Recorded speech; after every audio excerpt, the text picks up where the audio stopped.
Bale, hello babies! Another day, another vlog.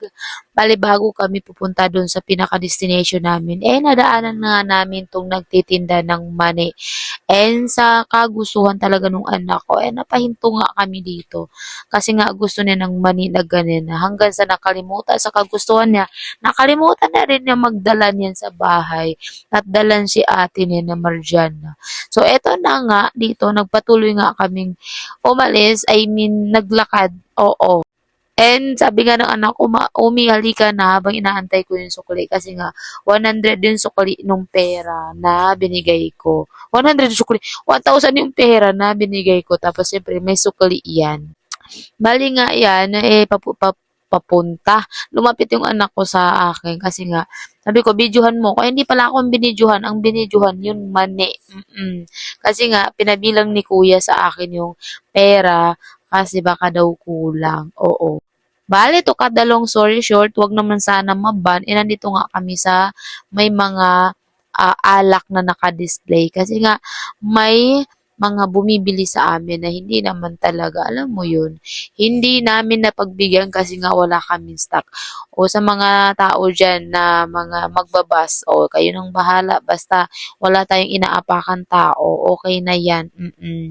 Basta yung mga kinikita natin is pinagpaguran natin. Bali dito nga is gusto kong kumuha dito sa naka-plastic na 'to ng, ano tawag dito, 1.5 na Coke. Pero hindi ako binigyan ni kuya kasi sabi niya mabigat ma'am, bigyan na lang kita or kuhanan na lang kita ng trolley. Oo, yung may basket para hindi ka mabigatan. So, sabi niya antayin mo na lang ako dito. So, inantay namin siya diyan. Oo, marunong talaga kami mag-antay, hindi gaya niya. Hoy, bakit may pa gano'n? Pero ito na nga, nantay namin si kuya diyan at hindi ko alam kung anong ginagawa ko diyan sa plastic na yan at hawak-hawak ko pa yan. Na para bang wala na akong masabi na A1. Kasi dinamay ko pa 'to. Bale yun na nga na habang kami ay nag-aantay, ang anak ko nagpunta na dun sa dulo habang bitbit yung mga bagay-bagay na dapat hindi niya bitbitin.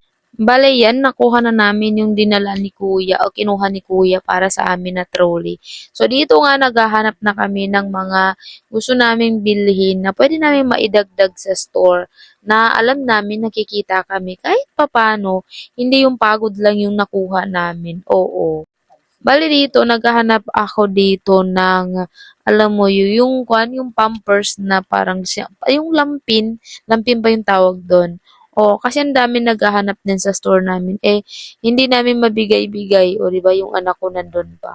Hindi namin mabigay-bigay kasi nga wala kami. At hindi ako nakakabili kasi yung mga binibili ko o mga ino-order ko sa TikTok is puro mga ganyan lang sa mga Happy Pants, yan.